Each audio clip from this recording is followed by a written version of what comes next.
De toute façon, le sport, c'est pas pour moi, je suis pas sportive, j'ai trop la flemme. Puis franchement, de toute façon, j'ai pas le temps. Hein.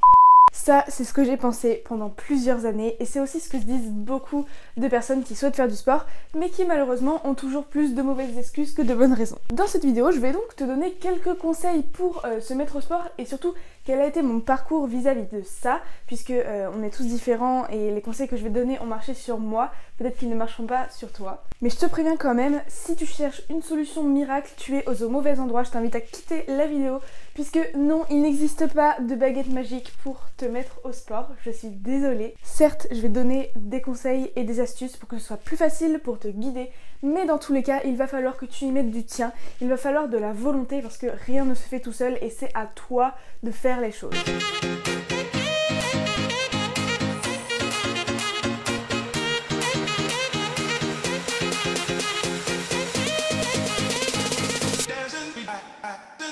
On dit souvent que pour se lancer dans un projet, il faut avoir un but, il faut avoir un objectif. Je suis d'accord avec cette idée, mais en même temps pas trop d'accord à la fois. Ce qui est sûr, c'est que peu importe ce que tu entreprends, il faut que tu le fasses pour toi et uniquement pour toi. Il ne faut surtout pas que tu le fasses pour les autres, puisque d'une part, ce n'est pas une raison suffisante pour te motiver, du moins peut-être un temps et peut-être pas. Et même si pour toi c'était une raison suffisante de t'y mettre, j'ai envie de te dire, tu n'as pas à faire du sport pour les autres, tu ne dois rien aux autres. Tu vis pour toi et ce serait une énorme perte de temps que de faire quelque chose pour les autres, quelque chose que tu ne fais pas pour toi. Là où je voudrais te rassurer un petit peu quand même, c'est sur la forme de cet objectif. Quand on a un objectif très précis en tête, ça peut être courir un marathon, ça peut être faire une compétition de fitness, ça peut être perdre du poids ou que sais-je, c'est sûr, c'est un moteur, ça nous aide à aller de l'avant, c'est une raison chaque jour de se lever. Mais je sais qu'il y a aussi beaucoup de personnes, et peut-être c'est ton cas, qui ont envie de faire du sport mais qui n'ont pas forcément cet objectif ultime, qui n'ont pas spécialement envie de prendre ou de perdre du poids ou de faire de la compétition et c'est tout à fait normal, je comprends très bien. Pour moi c'est tout à fait ok, c'est totalement normal et c'est totalement possible de se lancer dans un projet sans avoir un objectif ultime, un objectif ambitieux, puisqu'en réalité je pense que c'est pas forcément ta raison de départ qui est vraiment très importante, puisque tes objectifs vont forcément évoluer au cours du temps, au cours de ta pratique et au cours de la réalisation de ton projet. Tu vas voir avec le temps que tes objectifs vont peut-être changer, peut-être tu vas en découvrir de nouveaux, peut-être tu vas te rendre compte que finalement t'as pas du tout envie de faire de la compétition, ou au contraire que ça te tend très bien, que tu voudrais te challenger un peu. Moi quand j'ai commencé à faire du sport chez moi, je l'ai fait uniquement pour un objectif physique. Je n'aimais pas mon corps, je voulais gommer certains défauts et c'est pour ça que j'ai commencé à faire du fitness. Et pourtant aujourd'hui, si je fais du sport tous les jours, si je m'entraîne presque 6 jours sur 7, c'est parce que j'en ai besoin, parce que j'aime ça, j'aime l'effort, j'aime me dépasser, aller au-delà de mes limites. Le sport me fait du bien au quotidien et j'en ai besoin, ça fait partie de mon équilibre tout simplement. C'est pas tes objectifs qui vont changer, mais c'est toi qui va changer. Entreprendre un projet quel qu'il soit, comme se mettre au sport, ce n'est pas rien. Ça demande de l'investissement, ça demande de la volonté, de la rigueur et de la discipline et donc forcément ça aura un impact sur toi. Forcément tu vas changer, tu vas apprendre des choses, tu vas apprendre à te connaître. Si tu dois retenir quelque chose, c'est que toutes les raisons sont bonnes pour se mettre au sport tant que tu le fais pour toi et pas pour les autres. Ne te tracasse pas trop avec cette histoire d'objectif, le tien est le bon, j'en suis sûre. Quand on débute, je pense que c'est important de s'imposer un certain cadre, une certaine sorte de discipline. Ça va notamment te permettre de passer à l'action tous les jours sans te poser la question de quand est-ce que je vais m'entraîner, quel jour, etc. Et en plus, ça va t'aider à intégrer l'habitude dans ton quotidien et ça, c'est vraiment quelque chose de très important qu'on veut absolument réussir. Alors encore une fois, ça va dépendre des personnes. Certaines personnes ont besoin d'un cadre extrêmement précis, extrêmement strict, tandis que d'autres ont une autodiscipline et une volonté tellement forte qu'elles n'ont pas forcément besoin de ce cadre. Mais peu importe la catégorie dans laquelle tu te trouves, ce que je veux, c'est que tu trouves le moyen de toujours pouvoir réaliser ta séance comme tu l'avais prévu. Je veux pas que tu sois tenté de ne pas y aller parce que ceci, parce que cela. Le but, c'est que tu choisisses une heure et un jour où tu vas t'entraîner et que tu le fasses à chaque fois. Je t'invite donc à définir les jours et les heures auxquelles tu souhaites t'entraîner, puisqu'en plus de t'imposer une certaine discipline, ça va aussi être d'autant plus facile pour toi d'intégrer cette nouvelle habitude dans ta sorte de routine. Et c'est très important puisque une fois que cette habitude fait partie de ton quotidien, une fois que tu l'as intégrée dans ta journée, dans ta semaine, eh bien tu n'as plus besoin de réfléchir, ça fait partie de ta routine justement, tu y vas et c'est quand même une énorme charge mentale en moins. Crois-moi, les habitudes c'est peut-être quelque chose qu'on a tendance à sous-estimer, mais c'est très très puissant. Dans n'importe quel projet, quand on se lance, on a besoin d'un plan d'action.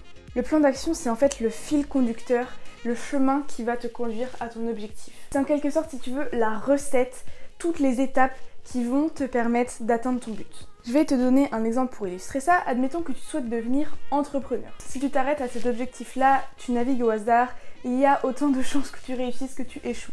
Alors que si tu te dis, ok, je veux entreprendre, je veux être entrepreneur, donc je vais me former, je vais rencontrer du monde, je vais créer un réseau, je vais rencontrer d'autres entrepreneurs, je vais lire des livres sur l'entrepreneuriat. Tout ça, ce sont des actions factuelles qui constituent ton plan d'action. C'est concret, tu n'as pas besoin de réfléchir, tu as juste à te dire ok, aujourd'hui je lis tel bouquin. Pour le sport, c'est exactement pareil. Si tu te dis juste je veux faire du sport, alors outre le fait que cet objectif n'est pas très précis, mais c'est pas le sujet de la vidéo, si tu t'arrêtes là, tu n'as pas justement ce fil conducteur, tu ne sais pas vraiment comment atteindre cet objectif. Alors que si tu te crées un programme sur plusieurs semaines ou que tu suis un programme en ligne ou même que tu t'inscris dans un club, alors là tu as un plan d'action et tu sais où tu vas. Et en plus de ça, ce qui est vraiment pas négligeable, c'est que c'est une énorme charge mentale en moins. Puisque si chaque jour ou à chaque entraînement, tu dois créer ta séance, te dire bon ok, aujourd'hui qu'est-ce que je fais? La semaine dernière j'ai fait ça, aujourd'hui quel exercice je fais, pendant combien de temps? C'est juste ingérable et au bout d'un moment, ta tête va juste exploser. Pour ma part, quand j'ai commencé à faire du fitness à la maison, j'ai d'abord suivi des programmes en ligne sur YouTube, des programmes d'influenceuses.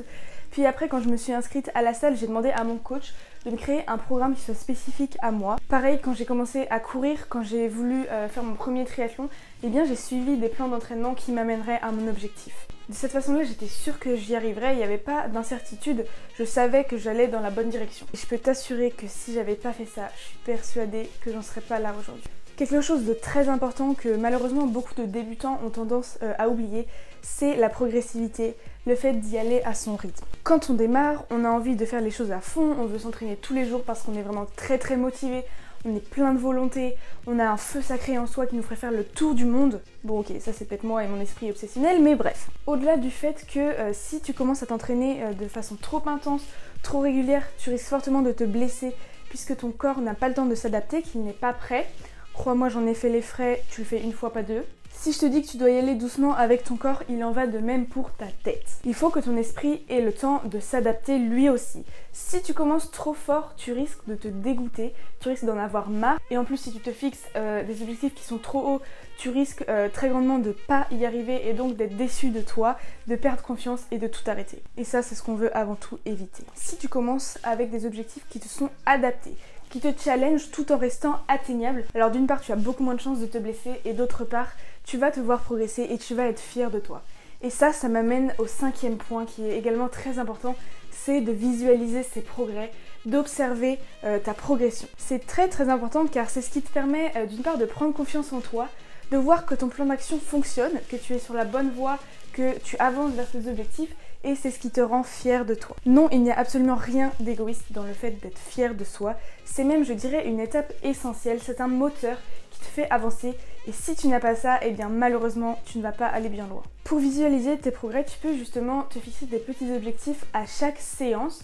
Par exemple, si tu cours, tu peux te dire aujourd'hui je vais courir tant de kilomètres ou alors je vais courir à telle vitesse. Si tu vas à la salle, ça peut être aujourd'hui je vais faire 2 reps de plus que la dernière fois ou je vais soulever plus lourd, etc. Cette technique, je pense, c'est ce qui m'a le plus aidé en course à pied puisque pour moi c'est une discipline qui me demande énormément de force mentale et donc c'est vraiment très important que je me fixe des objectifs à chaque séance puisque sinon je vais juste m'arrêter quand j'en pourrai plus.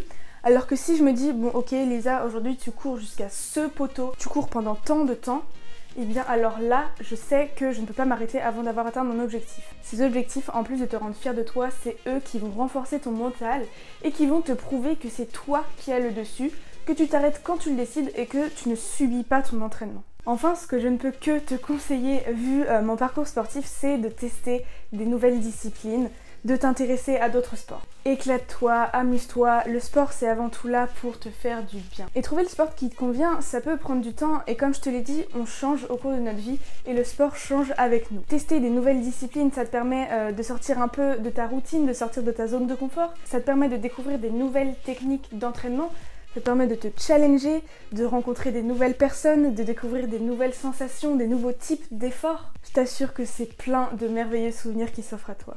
Tout le monde peut faire du sport, si j'y suis arrivée, tu peux y arriver aussi. Et si tu ne devais retenir que 2 mots de cette vidéo, c'est volonté et surtout discipline. La discipline, la rigueur, c'est ce qui va te faire avancer.